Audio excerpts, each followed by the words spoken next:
गाजीपुर से सांसद और समाजवादी पार्टी के उम्मीदवार अफजाल अंसारी की मुश्किलें लगातार बढ़ती जा रही हैं। आज उनकी अर्जी पर इलाहाबाद हाई कोर्ट में सुनवाई होनी थी, लेकिन सुनवाई नहीं हो पाई। क्या कुछ हुआ कोर्ट में, आज इस बारे में जानते हैं। हमारे साथ अफजाल अंसारी के एडवोकेट उपेंद्र उपाध्याय जी हैं। सर, आज कोर्ट में क्या कुछ हुआ? ये आज अपील पे सुनवाई होनी थी और 12 बजे के आसपास अब सुनवाई शुरू भी हुई, लेकिन चूंकि इस अपील के साथ एक सरकार की भी अपील कनेक्टेड है और उसमें एक तकनीकी दिक्कत ये थी कि वो बियॉन्ड टाइम थे, उस पर डिफेक्टिव नंबर पड़ा हुआ था, रेगुलर नंबर नहीं था। तो इस तकनीकी खामी की वजह से कोर्ट आज ने कहा कि उस तकनीकी खामी को दूर करा करके अब हम 13 तारीख को इसकी सुनवाई करेंगे। तो उम्मीद है 13 तारीख को सुनवाई हो जाएगी। अच्छा, अफजाल अंसारी के साथ साथ इस पूरे मामले में और भी अर्जियां पड़ी हुई हैं, वो किन की हैं और उनमें क्या प्रेयर की गई है? एक सरकार ने स्वयं उत्तर प्रदेश सरकार की अर्जी है, जिसमें उन्होंने कहा कि साहब सज़ा जो है 4 साल वो कम दिया अदालत ने, उसको बढ़ाया जाना चाहिए। और यही अर्जी उनके एक उसमें प्रभावित पक्ष अपने को बताते हुए पीयूष राय हैं, मिस्टर पीयूष राय ने भी एक अर्जी दी है कि साहब उसमें हमें भी सुना जाए और उसमें सज़ा को बढ़ाई जाए।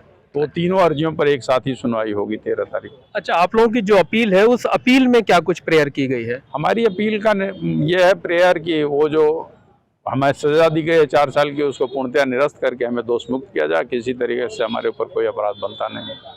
अच्छा, ये बताइए कि क्या आज की तारीख में जो केस की सिचुएशन है, उसमें अफजाल अंसारी चुनाव लड़ सकते हैं? माननीय सर्वोच्च न्यायालय ने एकदम स्पष्ट रूप से आदेश किया है कि उनके जो सज़ा दी गई है उनको ट्रायल कोर्ट से, उसको हम स्थगित करते हैं। तो जब तक अपील का निर्णय यहाँ से नहीं होता है, फाइनल निर्णय, तब तक वो स्थगित ही माना जाएगा और आज की तिथि या अपील के निर्णय की तिथि तक उनके चुनाव लड़ने में कोई व्यवधान नहीं है। लेकिन अगर वो चुनाव लड़ते हैं, नॉमिनेशन कर देते हैं और हाई कोर्ट का फैसला आप लोगों के फेवर में नहीं आता है, उस सिचुएशन में क्या होगा? एक्ट क्या कहता है, लॉ क्या कहता है? ये संभावनाओं की बात है, इस तरह की संभावनाएं हम अभी कुछ नहीं कह सकते। हमारे हिसाब से बहुत अच्छी केस है और हम लोग को पूरी उम्मीद है कि हम लोग इसमें सफल हो जाएंगे। अब उसमें बाद में क्या होगा, उस समय आप प्रश्न पूछेंगे तो उसका उत्तर उस समय दिया जा सकता है। तो निश्चित तौर पर जो अफजाल अंसारी के वकील हैं, उनका कहना है कि उनके जो केस है वो काफ़ी मजबूत है और उन्हें इस बात की उम्मीद भी है कि 13 तारीख को जब सुनवाई होगी, उसके बाद जब अदालत का फैसला आएगा तो वो इनके फेवर में आएगा। Mohammad Moin, ABP network, Prayagraj. हुई है और कोर्ट ने क्या कुछ आदेश पारित किया? मामले की अगली सुनवाई कब होगी? देखिए, अफजाल अंसारी की तरफ से जो क्रिमिनल अपील फाइल हुई है, गाजीपुर के MPML कोर्ट ने जो सज़ा की है 4 साल की, उसके खिलाफ आज सुनवाई होनी थी। 12 बजे पत्रावली पेश भी हुई न्यायालय में, लेकिन उसमें एक तकनीकी दिक्कत ये आ गई कि जो सरकार की तरफ से अपील फाइल हुई थी सज़ा को बढ़ाने के लिए, उस अपील में एक तकनीकी डिफेक्ट था। वो बियॉन्ड टाइम फाइल हुई थी, यानी समय मियाद ख़त्म होने के बाद। उसकी वजह से पहले उसको टाइम कोर्ट क्षमा करती, उस पर रेगुलर नंबर पड़ता, तभी फाइनल सुनवाई हो पाती। इस तकनीकी कारणों से आज की सुनवाई स्थगित हो गई। हालांकि कोर्ट ने उसमें जो तकनीकी कमी थी उसको दुरुस्त करने का ऑर्डर कर दिया है और अब ये 13 तारीख को सुनवाई शुरू हो जाएगी। अगर अफजाल अंसारी जी की बात करें तो चूँकि वो उम्मीदवार भी हैं, तो क्या अभी चुनाव लड़ सकते हैं? कैसे?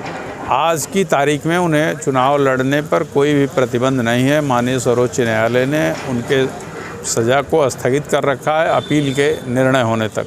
तो आज की तिथि में वो किसी प्रकार से चुनाव लड़ने में उनको कोई कानूनी बाधा नहीं है, चुनाव लड़ सकते हैं।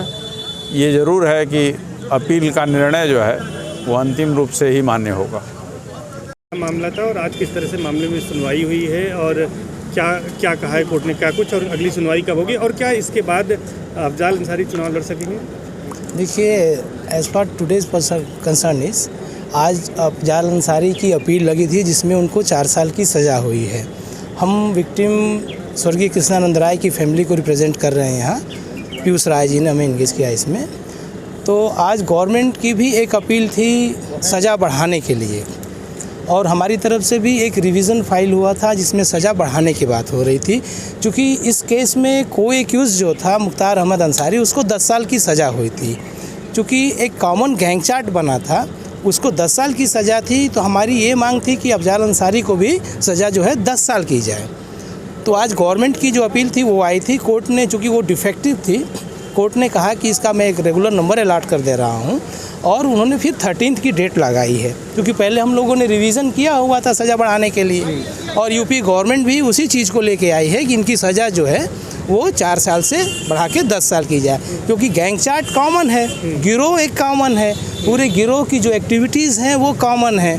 तो जब उसी एविडेंस पे एक आदमी को 10 साल की सज़ा हुई है तो क्यों ना इनको भी 10 साल कन्विक्ट किया जाए। क्या हुआ कोर्ट? आज कोर्ट ने जो डिले हुआ था स्टेट की तरफ से 23 दिन का डिले था अपील फाइल करने में, तो ऑनरेबल कोर्ट ने उसको डिले को कंडोन करते हुए और ऑफिस को डायरेक्ट किया कि अपील पे प्रॉपर नंबर जो है आप अलॉट कर दीजिए। और 13 की डेट लगी है, 13 तारीख को 10 बजे सुबह से आपकी हियरिंग जो है। इसमें अगर बात करें तो अफजाल अंसारी जो है वो सपा के उम्मीदवार हैं गाजीपुर से। हाँ जी। अभी चूंकि डिसाइड नहीं हुई, इसका क्या असर पड़ेगा उनके चुनाव पर, क्या लगता है आपको? देखिए, ये चूँकि आपका सवाल पॉलिटिकल है, लेकिन जो लॉ है वो मैं आपको बता जा रहा हूँ। चूँकि representation of people act section 8 में लिखा गया है कि जो भी आदमी जिसको 2 साल तक की सज़ा हो जाती है वो आगे के लिए चुनाव के लिए डिस्क्वालीफाई कर जाता है। अफजाल अंसारी को ऑनरेबल सुप्रीम कोर्ट ने ये कहा कि जब तक ये अपील डिसाइड ना हो जाए, ये रिलेवेंट है आप लोगों के लिए। अपील का जो जजमेंट होगा वही फाइनल मान लिया जाएगा। तो अगर ये अपील में हमने कन्विक्शन कराने में हम सफल हो गए तो फिर आगे के लिए डिस्क्वालीफाई हो जाएंगे, ये चीज़ है। ठीक, परिचय बता दें। मेरा नाम सुदिष्ट कुमार सिंह है। हम स्वर्गीय कृष्णानंद राय की फैमिली की तरफ से अपीयर हो रहे हैं, विक्टिम की तरफ से यहाँ पे।